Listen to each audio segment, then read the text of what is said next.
आपण सर्वांनी आम्हाला वेलकम केलं आणि विकी पाटील साहेबांनी जी अरेंजमेंट आमच्यासाठी केली तर त्यांचे आम्ही धन्यवाद मानतो. आणि तिथून जाताना देखील आम्ही खूप समाधानी जाऊन राहिलो.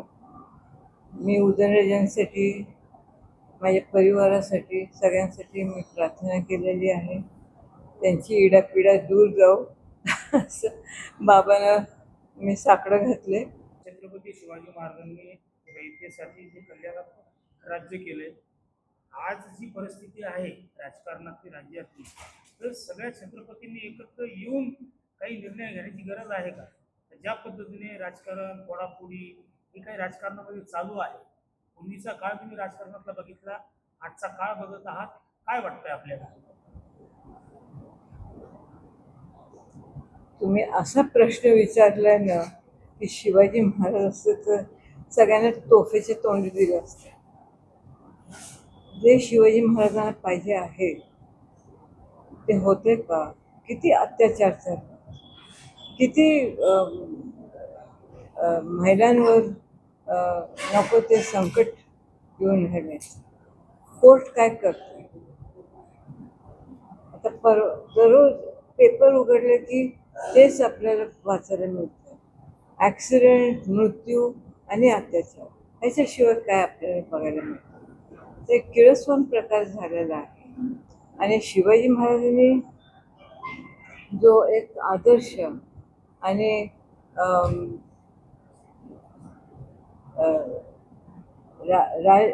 राजकारण, ॲडमिनिस्ट्रेशन कसं चालवायचं असतं हे जर त्यांच्या सारखं आपण पुढे गेलो तर प्रश्नच निर्माण होणार नाही. पण आता मात्र सगळे छत्रपती शिवाजी महाराजांचं नाव घेतात भाषणाच्या अगोदर. कार्य आहे का तसं? सगळा दांभिकपणा चाललाय. मला नाही आवडत, खरंच मला आवडत नाही, संताप येतो. आणि शिवाजी महाराजांनी त्या काळात सेक्युलरिझम, कॉन्स्टिट्यूशन ऑफ इंडिया याच्यावर सतत बोललं जातं, आणि शिवाजी महाराजांपासून हे खरं चालत आलेलं आहे. तर तुम्हाला शिवराज्य पाहिजे असेल तर नुसतं नाव घेऊन चालणार नाही, तसं वागायला पण पाहिजे ना.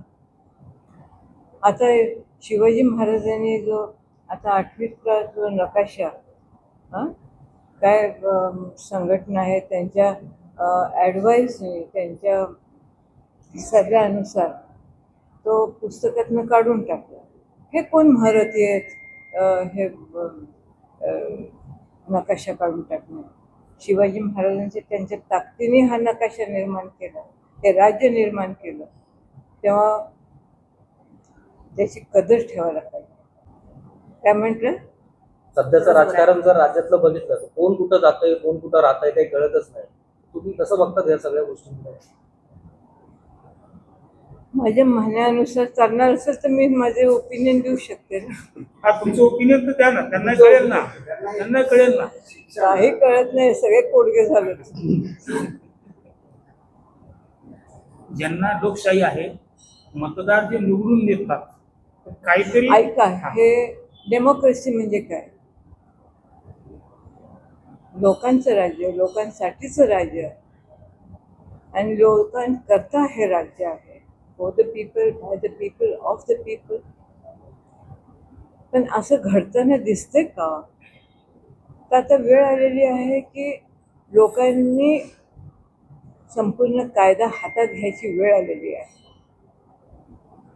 हे ब्लडी रेव्होल्युशन आता व्हायची वेळ आलेली आहे. हे अत्याचार किती सहन करायचे? जास्त करून महिलांवर, छोट्या मुलींना पण स्पेअर केलं जात नाही. याचा अर्थ काय? कोर्ट कचेऱ्या कशासाठी आहेत? असे हे दुबईला असं होत नाही. सरळ घेतात, गॅझेटमध्ये घेऊन जातात आणि गोळ्या घालतात. का नाही चौकात त्यांना फासायला देत? असं जर थोडंफार केलं तर त्या भीतीने हे कॉक्रोच पार्टी, आता अजून दुसरं करते, काय त्याला म्हणतात, असेच मार्कंडेय विचित्र काटजींनी काढली. विचित्र नावाच्या पार्ट्या निर्माण होतात आहे. कशामुळे कशामुळे होत आहे? ही काय फार भूषणावत गोष्ट नाही आहे.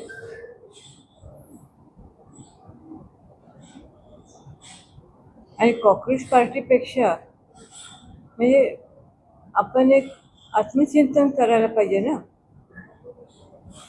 आणि ते आत्मचिंतन कसलं तर आपण ज्यांना निवडून दिलेलं आहे त्यांची योग्यता आहे का त्या खुर्चीत बसायची? सगळं हे पैशाचं राजकारण चाललेलं आहे. ऍक्शन मोडमध्ये या ना.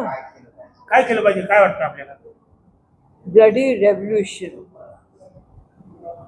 रेव्होल्युशनची आता वेळ आलेली आहे. रक्तपात काय झालं? फ्रेंच रेव्होल्युशन हे तुम्हाला माहिती आहे कशामुळे हे निर्माण झालं. बॅस्टर्डमध्ये जेव्हा अति सगळं होतं ना त्यावेळेस लोक मग कसली पर्वा करत नाही.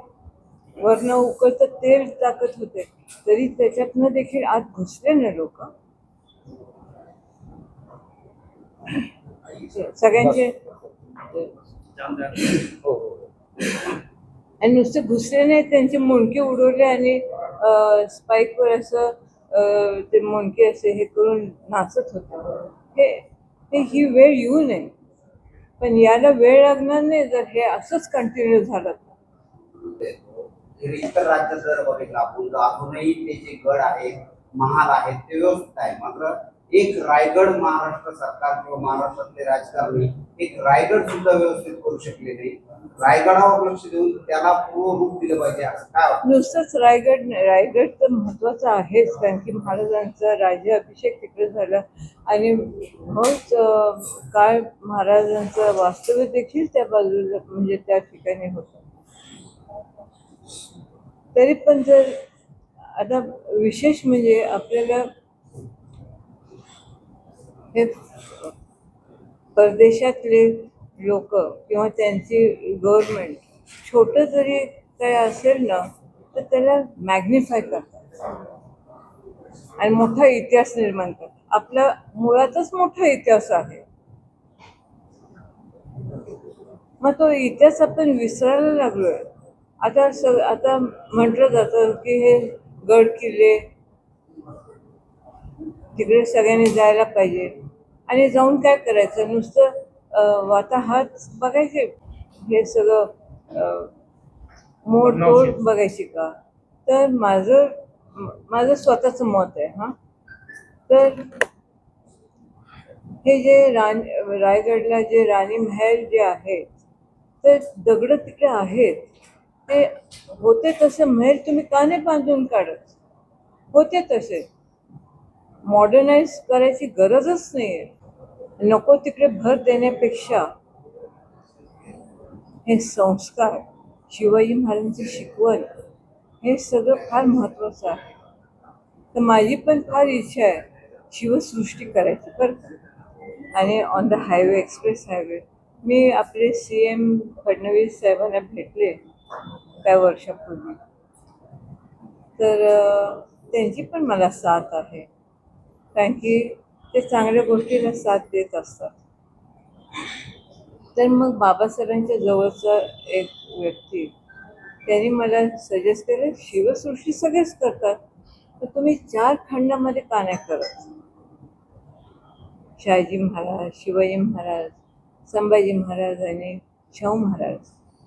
सातारा नुसतं शाहू नगरी म्हणून फेमस आहे किंवा परिचित आहे पण तिकडे बोललं जातं हा NCPचं एक काळ आता नाही आहे पण NCPचं बालेकिल्ला आहे. ह्याचं हे अमुक ह्यांचे चव्हाण साहेबांच्या विचाराचा हा आहे. अमुक ह्यांच्या विचाराचा. अरे कोणी शिवाजी महाराजांच्या विचाराचा उल्लेखच करत नाही. आणि नुसतं उल्लेख नाही तसं तुम्ही वागा ना. परमिशन मागतो कोणी काय आहे हे ट्रस्टचं देखील त्याच्यात देखील खूप मिसअप्रोप्रिएशन आहे आणि म्हणून ट्रस्ट करताना देखील योग्यतेचे लोक त्या ठिकाणी पाहिजे आहेत. ते नसल्यामुळे मग हा सगळा घोळ. ह्याच्यातनं आता तुम्हाला मी सांगते, फादर ऑफ द नेशन कोण असावं तुम्हाला वाटतं? मी तुम्हाला विचारते, कोण असावं? अरे डोकं काय हलवतं, बोला ना. शिवाजी महाराज. हा? कोण पाहिजे? आवाज कुठे गेला तुमचा? छत्रपती शिवाजी महाराज पाहिजे. तर बोला ना मग. शिवाजी महाराज हेच खरे फादर ऑफ द नेशन आहे. हो. तुम्ही कोणाला पण ती उपाधी देता, नोटांवर कोणाचे पण हे छापतात, ते शिवाजी महाराज पाहिजे. आणि शिवाजी महाराजांमुळे हे सगळं. आणि शिवाजी महाराजांचं एक वैशिष्ट्य म्हणजे ते कधी घाबरले नाहीत. त्यांची सेना त्यांनी लीड केली. पुढे शिवाजी महाराज असायचे. खरं आहे का खोटं आहे? बरोबर. आणि ते प्रत्येक लढाई जिंकलेले आहेत. शाहिस्ते खानाचं काय चेष्टा होती? अफजल खान काय चेष्टा होती? आताच्या काळात जे आहे ते आता सध्या आणि तुम्हाला मी सांगते एक मिनिट, जे फंड्स ऐका, नीट ऐका आणि तुम्ही तिकडे लक्ष द्या. जेव्हा तुम्ही विचारता तेव्हा नुसतं बाईट घेण्यापुरतं नाही, तुम्ही हजारो करोडोनी फंड्स ह्या गडासाठी ओतले गेलेले आहेत, सँक्शन झालेले आहेत. मग ते फंड्स ॲक्च्युली व्यवस्थित वापरले जातात की नाही? तुम्हाला छोटंसं उदाहरण देते. प्रतापगड हा अतिशय ह्या स्वराज्यामधला अतिशय महत्त्वाचा किल्ला समजला जातो, बरोबर आहे? तर तिकडे मला एक क्लिप आली आणि जिकडे डागडुजी झालेली आहे, नुसतं असं बोटाने असं केलं आणि ते सगळं दर्जा भरलेल्या खाली म्हणजे खाली पडले. पडले. ते बघून मला एवढा संताप आला की खरोखर त्यांचं कडेलोट करून द्यावं असं वाटतं.